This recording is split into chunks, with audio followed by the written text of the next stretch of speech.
අපි දැන් බලමු ලම් ප්‍රයිස් එකට පිකඩල් ටික හදාගත්තේ කොහොමද කියලා. අවශ්‍ය කරන ද්‍රව්‍ය ඩිස්ක්‍රිප්ෂන් බොක්ස් එකේ සඳහන් කරලා තියෙනවා. මම මෙතන චිකන් ටිකක් අරගෙන ඒක බෙන්ඩර් එකට දාලා මේ විදිහට බෙන්ඩර් කරගත්තා.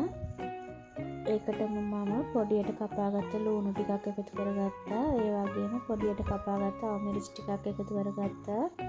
ඒ වගේම පොඩියට කපාගත්ත කරපිංචා ටිකක් එකතු කරගත්තා.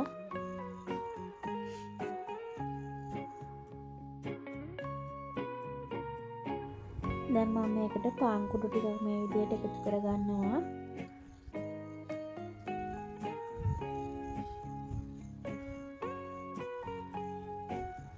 ඒකට මම ලුණු කුඩු ටිකක් එකතු කරගන්නවා.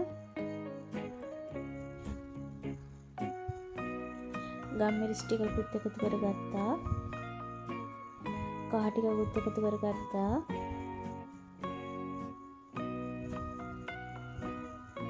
ඒ වගේම තම්බල පොඩි කරගත්ත අල ටිකක් මේ විදිහට එකතු කරගන්නවා.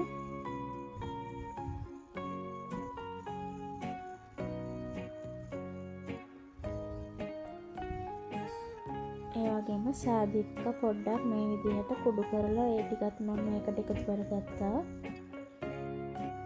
තව මම මේකට බිත්තරයකුත් එකතු කරගන්නවා.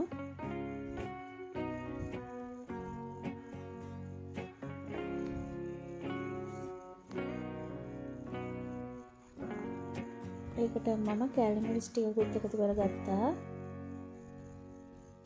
ඒ වගේම තෙල් ස්වල්පයකුත් එකතු කරගන්නවා. දැන් මේ ටික මේ විදිහට ඔක්කොම හොඳට කවලම් කරගන්නවා.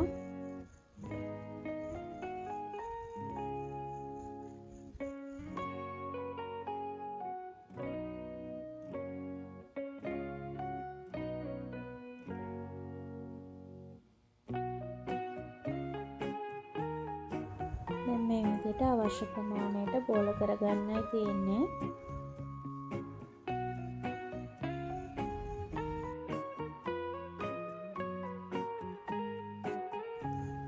දැන් මම මේ විදිහට ඔක්කොම ටික බෝල කරගත්තා.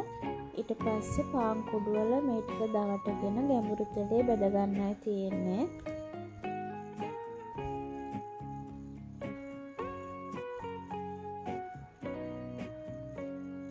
ලම් ප්‍රයිස් එකට පිකඩල් ටික හදාගත්තේ මම මේ විදිහට. ඔයාලත් ඒ විදිහට හදාගන්න. ඇත්තටම මේක ගොඩක් රසයි.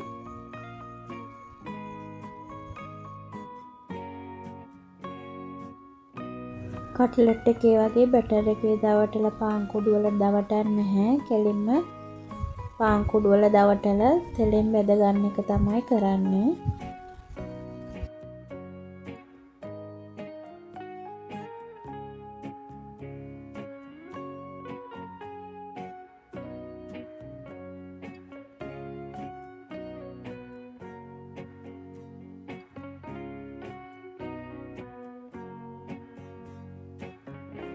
ගැඹුරු තෙලේ බෙද ගන්නත් පුළුවන්. මේ විදිහට සෝස් පැන් එකකට තෙල් ටිකක් දාලා මේ විදිහට බෙද ගන්නත් පුළුවන්. කැමති විදිහකට ඔයාලා බෙද ගන්න.